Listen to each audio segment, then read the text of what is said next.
Minions, Minions everywhere, Minions por todos lados, Minions con superpoderes, Minions. Hablemos de Gru, mi villano favorito, parte 4 o Despicable Me, part 4. Película dirigida por Chris Renaud y Patrick Delahaye y protagonizada por Kristen Wiig y Steve Carell principalmente en su versión inglesa. Ahora hablaremos de la versión en español de España, pero bueno, principalmente en inglés por estas dos personas. En esta película acompañamos a Gru en una aventura cuando se mete con un antiguo compañero de la escuela y este le echa las cruces, haciendo que tenga que ir con su familia y su nueva incorporación a esta, que es un mini Gru, al programa de protección de testigos, donde intentará empezar una vida de cero, no llamar la atención y por supuesto estar a salvo de esta nueva amenaza. Bueno, hablemos de esta película de una manera relativamente sencilla y fácil de entender. Es una película familiar, tirando más a un tonito infantil, es una película que es bastante divertida, yo por ejemplo me reí muchísimo, es una película con una buena duración, es 1 hora y media, por lo tanto la experiencia es agradable. Ahora, no es la mejor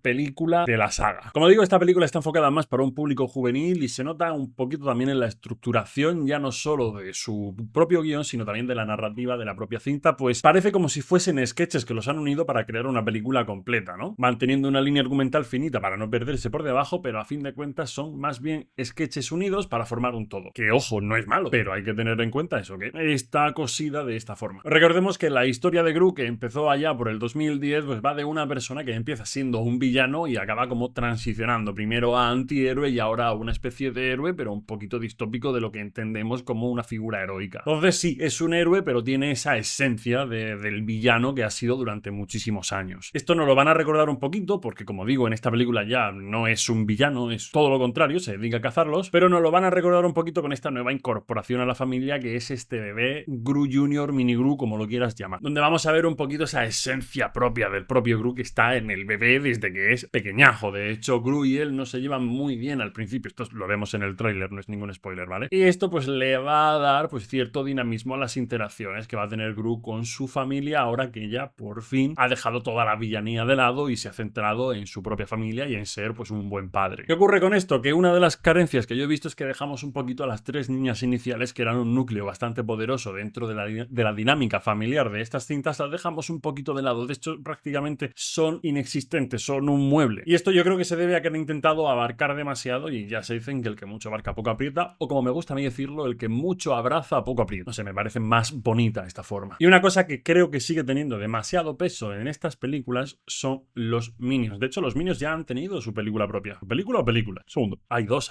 que está la del origen de Gru. Bueno, como digo, ya han tenido dos películas. Está bien dejarlos un poquito de lado. Sé que son un recurso cómico muy viable, pero es que se nota que están demasiado presentes. Y luego aparte tenemos esto con los superhéroes, que también sale en el tráiler, donde estos Minions, un pequeño grupo de ellos, 5, como que se inyectan el suero, el super soldado, ¿no? Es una referencia, y acaban creándose como una liguilla de superhéroes al estilo Minion, que desde mi punto de vista llegaría un poco tarde. Esto si lo hubiésemos hecho en la tercera película hubiese estado muy bien, pero ahora ya en 2024 y tal y como estamos con el cine de superhéroes, la dinámica que estamos teniendo de todos estos productos y demás,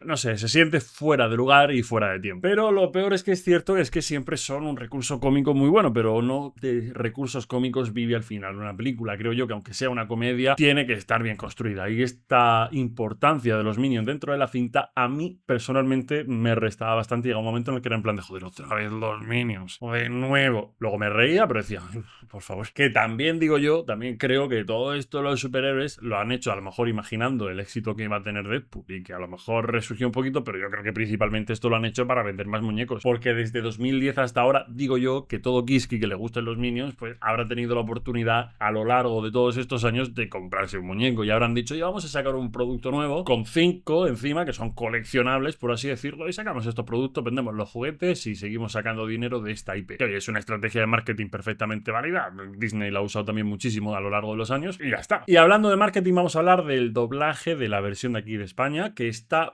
bastante presente en la figura del Star Talent. Esto realmente va desde los inicios, porque Florentino Fernández, aunque haya hecho trabajos muy buenos de doblaje, no es actor de doblaje, él tiene otro oficio y esto es algo que hace complemento. Él empezó en todo este mundo con Austin Power y nos dio un personaje maravilloso, estuvo también en Little Nicky, luego ya saltó a, mejor me equivoco con las fechas, pero saltó para Kung Fu Panda. Tuvimos también en ese momento una muy buena interpretación por parte de Cruz y Raya, que creo a lo mejor que fue también quien dio pie a hacer este tipo de trabajos en la película de Shrek, que hacen un Shrek y asno maravilloso, y tiene mucho trabajo detrás Florentino Fernández, y aunque no sea lo que es propiamente dicho un actor de doblaje, porque no es su oficio principal, el resultado que da es muy bueno. De hecho, a mí, personalmente, que me he visto las películas en español y en inglés, me gusta más cómo Florentino se mezcla con el personaje que cómo se mezcla Steve Carell, y eso que Steve Carell es uno de mis actores cómicos favoritos. Pero, joder, es opinión personal, ¿eh? Ahora, ¿qué ocurre? Que tenemos, pues, otros perfiles que desde mi punto de vista le restan calidad final a la película. A mí, por ejemplo, Patricia Conde desde 2012, que fue la 2013, que fue la segunda película, no me gustó. De hecho, es el único trabajo que ha hecho Patricia Conde dentro del mundo del doblaje, al menos según su ficha del doblaje.es. A mí personalmente no me gusta, no tengo nada en contra de esta mujer, pero creo que el resultado no es muy bueno. Y ni siquiera dentro del propio marco de que el personaje principal de Gru también está hecho por alguien que podríamos considerar, entre comillas, un star talent. Pero claro, cada vez que habla un actor o actriz de doblaje profesional, pues se nota bastante la diferencia de calidad. No sé, a mí son cosas que no me gustan, pero esto lo llevamos viendo desde 2012. Ahora se han incorporado a este casting Chuso Jones y Ana Brito, que desde mi punto de vista, a nivel de trabajo, muy malo. ¿Que yo lo haría mejor? Pues seguramente no. O sí, no sé. Que no está a la altura de la calidad de lo que debería tener la película, sin duda. Y también como villano, a la actriz de doblaje Valentina no la he encontrado, pero tampoco es buena. No sé si es una star talent o no, la verdad, pero no he podido encontrarla. Pero el del villano principal, Maxim, lo hace Dani Martínez, que también es un star talent, también es un cómico de aquí de España, pero hace un trabajo muy bueno. Yo creo que esto también está muy bien llevado por el acento francés que tiene, es tan exagerado y demás, pero hace un trabajo bastante bueno, bastante acorde y que no destaca de una forma negativa, sino que dentro de la propia película tiene una coherencia. Pero ahora, ¿por qué pasa esto? ¿Por qué se contratan esos star talent? Y sobre todo, ¿por qué pasa principalmente en animación? Porque es principalmente donde ocurre esto. ¿Vais a ver por qué? Porque es que la respuesta es muy sencilla. Es por un tema de promoción de la película. Como os comentaba al principio, la película en versión original está principalmente protagonizada por Steve Carell, por Kristen Wiig, tenemos también a Will Ferrell, a Sofía Vergara. Esto para los estadounidenses y los canadienses está muy bien, porque cogen a actores y actrices fuertes de su mercado, de Hollywood, y lo que hacen es, con estos actores y actrices, hacen la película y los mandan a las ruedas de prensa, a los eventos de promoción, etcétera, etcétera. Pero estos actores y actrices, pues a lo mejor venir a España, pues como que no les viene bien. O a lo mejor no es viable, o a lo mejor no es viable económicamente. Mil historias. ¿Qué se hace aquí? Pues se coge a un star talent, se coge a alguien famoso, que lo que hace es promocionar esa película por los actores que no van a venir. Entonces te coges a Flo, te coges a Patricia Conde, te coges a Chuso Jones, a Ana Brito, a Dani Martínez, y te dedicas a que hagan ellos la promoción por el país. Siendo más barato, porque admitamos que seguramente el perfil y el caché, Will Ferrell o Sofía Vergara, poquito superior al que pueda tener Florentino Fernández o Patricia Conde, y con una logística mucho más fácil porque ya estás dentro del país y así lo mueves. ¿Y por qué se hace principalmente en animación? Pues porque no hay una persona de carne y hueso detrás. Si haces esto en un live action, la gente no va a entender por qué está yendo Patricia Conde a promocionar una película en la que claramente sale Kristen Wiig, como no es la misma persona. Por eso se hace principalmente en este tipo de productos. Yo personalmente considero que hubiese sido mucho mejor poner actores y actrices profesionales, pero entiendo el trasfondo y el por qué lo hace. Y esto, lógicamente, pues te puede llevar a que la cosa te salga muy bien, o te puede pasar como pasó en España con la película Escuela de Rock o School of Rock, y que te salga bastante mal. Señor Schneebly,